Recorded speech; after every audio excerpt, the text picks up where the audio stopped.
اسرائیل عالمی دباؤ کے باوجود غزہ پر حملوں سے باز نہیں آیا۔ وحشیانہ بمباری کے دوران مزید 77 فلسطینی شہید۔ اسرائیلی حملوں میں شہداء کی تعداد 66,225 تک جا پہنچی۔ اسرائیل کے اہل غزہ کو انخلا کی آخری دھمکی۔ صفاق صہیونی وزیر دفاع نے کہا کہ جو بھی شہری غزہ میں باقی رہا اسے دہشت گرد یا دہشت گردی کا حامی تصور کیا جائے گا۔ 1 ماہ کے دوران 4 لاکھ فلسطینی گھر بار چھوڑ چکے۔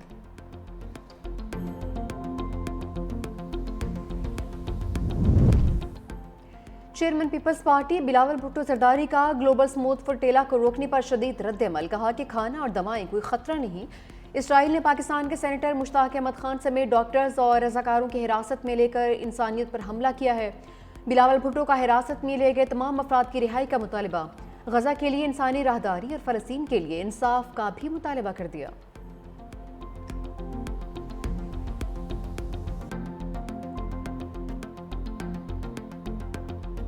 غزہ کا ٹرمپ منصوبہ اسلامی ممالک کا نہیں ہے۔ ڈرافٹ میں تبدیلی کی گئی ہے۔ 20 نکات ہمارے نہیں، میرے پاس ریکارڈ موجود ہے۔ صدر ٹرمپ نے ٹویٹ کی تو جواب میں شہباز شریف نے بھی ٹویٹ کر دی۔ کوئی الہام تھوڑی ہوا تھا کہ 20 نکات اسلامی ممالک کے نہیں ہیں۔ نائب وزیر اعظم اسحاق ڈار کا قومی اسمبلی میں خطاب۔ بولے سعودی وزیر خارجہ نے کہا ہمارے پاس 2 آپشنز ہیں، یا تو معاہدہ مسترد کر دیں یا انہیں معاہدے پر عمل کرنے دیں۔ کیا ہم نے صرف تماشا دیکھنا ہے؟ بیانات دینے ہیں؟ معاہدہ مسترد کرنا اسرائیلی جارحیت کی اجازت دینے کے مترادف ہوگا۔ پاکستان کی ریاستی پالیسی تو فلسطین کا 2 ریاستی حل ہی ہے۔ فلسطینی اتھارٹی اور دیگر ممالک نے مذاکرات کے نکات کو خوشائند قرار دیا۔ غزہ میں مکمل جنگ بندی اور تعمیر نو کی ضرورت ہے۔ مسئلہ فلسطین پر پاکستان کی وہی پالیسی ہے جو قائد اعظم کی تھی۔ اس میں کوئی تبدیلی ہوئی اور نہ ہی ہوگی۔ مزید کہا کہ سعودی عرب کے ساتھ دفاعی معاہدہ بہت اہم ہے۔ اللہ نے ہمیں حرمین شریفین کے محافظین میں شامل کیا۔ کئی ممالک نے پاکستان سے معاہدے کی خواہش ظاہر کی ہے۔ وہ وقت جلد آئے گا جب پاکستان 57 مسلم ممالک کی سربراہی کرے گا۔ ایک نیا نیٹو یا ایسٹرن نیٹو بننے جا رہا ہے۔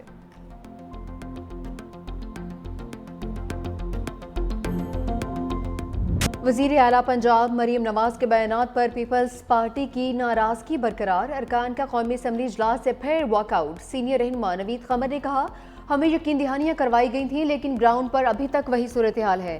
ہم ایوان سے پھر واک آؤٹ کرتے ہیں۔ حکومت کے منانے پر پیپلز پارٹی کے ارکان ایوان میں واپس آ گئے۔ نائب وزیر اعظم اسحاق ڈار نے کہا کہ ایک دوسرے پر الزام تراشی کے لیے کسی کے لیے بھی فائدہ مند نہیں ہے۔ دونوں جماعتوں کے درمیان گولہ باری اور جوابی گولہ باری روکنا ہوگی۔ اسحاق ڈار کی تقریر کے دوران اپوزیشن ارکان کے فلسطین کا سادہ نہ منظور کے نعرے۔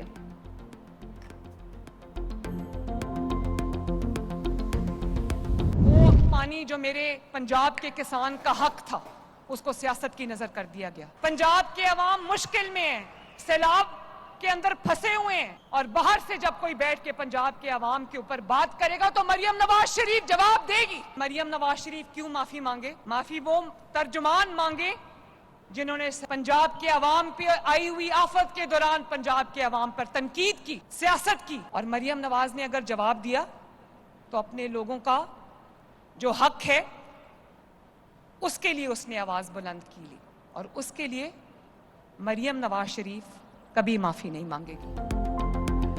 مریم نواز کا پھر معافی مانگنے سے انکار۔ بات کرو گے تو جواب ملے گا اور زوردار ملے گا۔ وزیر اعلیٰ پنجاب نے کہا کہ معافی وہ مانگے جنہوں نے پنجاب میں آفت پر تنقید کی ہے۔ لاہور میں الیکٹرک بسوں کے منصوبے کی افتتاحی تقریب سے خطاب میں کہا کہ آصف علی زرداری اور بلاول بھٹو کو بتانا چاہتی ہوں کہ الزامات پر دکھ ہے۔ BISP غریب لوگوں کا ڈیٹا ہے، مجھے سیلاب متاثرین کا ڈیٹا چاہیے تھا۔ کہتے ہیں عالمی امداد کیوں نہیں مانگتے؟ جب عوام کا پیسہ عوام پر خرچ کرنا ہو تو ہاتھ پھیلانے کی ضرورت نہیں پڑتی۔ سیلاب آیا تو پنجاب کے زخموں پر نمک چھڑکا گیا۔ جب کسی صوبے پر کوئی تکلیف آتی ہے تو کیا ہم الزامات لگاتے ہیں؟ خیبر پختونخوا میرے مخالف کا صوبہ ہے، لیکن کلاؤڈ برسٹ ہوا تو پنجاب نے فوری مدد کی۔ پنجاب میں جب سیلاب آیا تو پریس کانفرنسز ہو رہی تھیں۔ میں نہیں چاہتی کہ لوگ کہیں مریم نواز صرف لاہور کو ترقی دیتی ہے۔ لاہور میں دی گئی سہولتیں پورے پنجاب میں دیں گے۔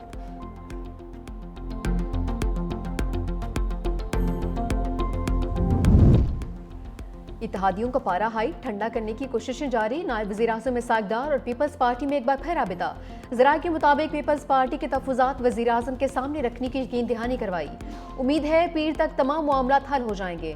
اسحاق ڈار وزیر اعظم سے بات چیت کے بعد پیپلز پارٹی کو پیش رفت سے آگاہ کریں گے۔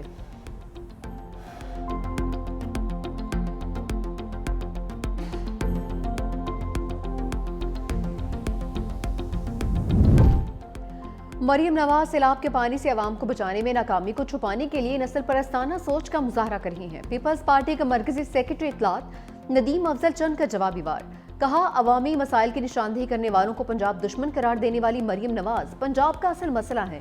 پنجاب کی سینکڑوں کلومیٹر اراضی پانی میں ڈوبی ہوئی ہے اور مریم نواز کی ترجیحات صرف سیلف پروجیکشن اور عوام کی توجہ حقیقی مسائل سے ہٹانا ہے۔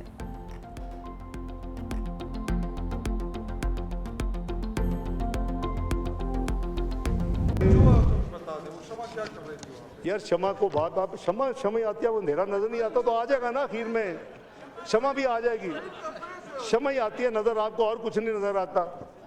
وہاں وہ کھمبے لگے ہوئے وہ نظر نہیں آتے، شمع نظر آتی ہے آپ کو۔ جو ڈیلیگیشن جاتا ہے UN میں، اس کے لیے وزیر خارجہ لیٹر آف کریڈنس ایشو کرتا ہے، اس میں یہ نام نہیں تھا یہ جو فرما رہے ہیں۔ وہ اسپیچ رائٹر کا جو 5-6 کا جو گروپ ہے جو اس ٹائپ کی چیزوں کو ہینڈل کرتے اس میں تھا۔ ان کے ان یوزول کنڈکٹ جو انہوں نے کیا ان کو نہیں کرنا چاہیے تھا۔ قومی اسمبلی میں شمع کی گونج، PTI رہنما شاہد خٹک نے پوچھا اقوام متحدہ میں شمع جنیچو کیا کر رہی تھی؟ اسحاق ڈار نے طنز کیا بجلی کے کھمبے بھی لگے ہیں لیکن آپ کو شمع نظر آتی ہے۔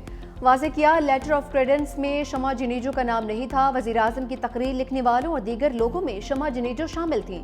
شمع جنیجو نے غیر دارانہ بات کی جو ان کو نہیں کرنی چاہیے تھی۔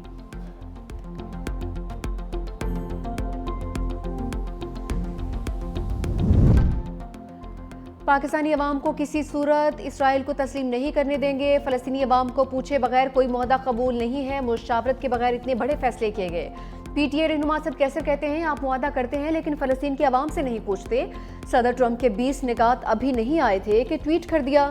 کیا سعودی عرب کے ساتھ معاہدے میں پارلیمنٹ سے پوچھا گیا؟ شمع جنیجو کے ماضی کے بیانات سے شکوک و شبہات جنم دیتے ہیں۔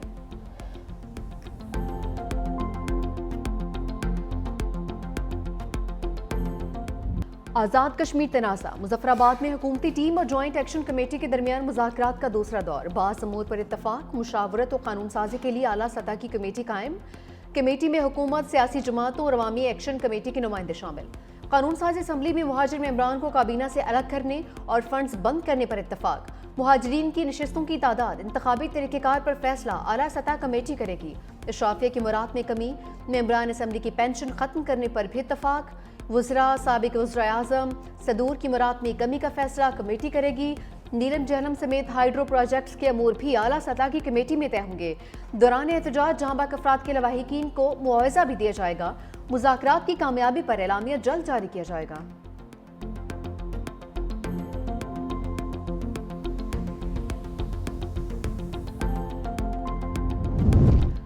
پاکستان کشمیری عوام کے وقار کے تحفظ اور ان کے حقوق کے دفاع کے لیے پرعزم۔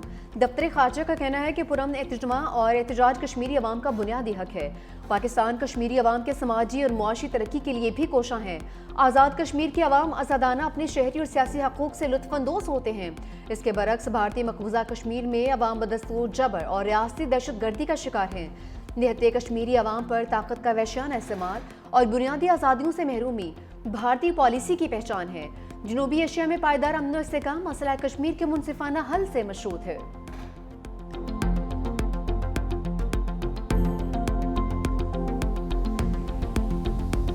بھارتی غلامی سے آزادی حاصل کرنے کے لیے جو کشمیر کاز کے لیے اپنے گھر بار چھوڑ کے ان علاقوں میں جا کے آباد ہوئے، ان کا کشمیر سے تعلق ختم نہیں کیا جا سکتا اس طرح سے۔ ایک پولیٹیکل کنسنسس کی ضرورت ہے جو کہ بہت لارج سکیل ہونا چاہیے۔ ہمارے ہاں ایک پروویژن ہے جو ریفرینڈم کی ہے کہ اس پہ آپ ایک پھر عمومی جو رائے لیتے ہیں بہت سارے لوگوں کی، اکثریتی عوام کی، وہ کشمیر کے کانسٹیٹیوشن میں ایسی کوئی شک نہیں ہے۔ یہ جو ہمارا لانگ سٹینڈنگ کشمیر کاز کے ساتھ جو جڑے ہوئے ہیں ہم، یہ اس کو بھی نقصان پہنچائے گی۔ کشمیر کے آئین میں ریفرینڈم کی کوئی شک نہیں، آئینی ترمیم اور بنیادی حقوق پر ایسے فیصلے اجلت میں نہیں کرنے چاہیے۔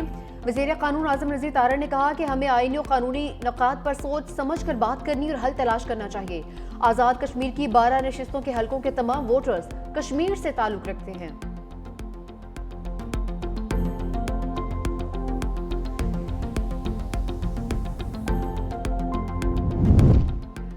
ملک کی معیشت کو مضبوط بنیادوں پر مستحکم کرنا حکومت کی اولین ترجیح ہے۔ وزیر اعظم شہباز شریف نے واضح کر دیا، کہا معاشی اور اقتصادی اصلاحات کا پالیسی نے معیشت کو ایک نئی سمت دی ہے۔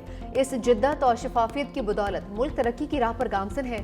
وزیر اعظم کی زیر صدارت ملکی معیشت اور غیر ملکی سرمایہ کاری کے حوالے سے اجلاس، اقتصادی صورتحال، براہ راست غیر ملکی سرمایہ کاری کے فروغ اور ترقیاتی منصوبوں کا تفصیلی جائزہ لیا گیا۔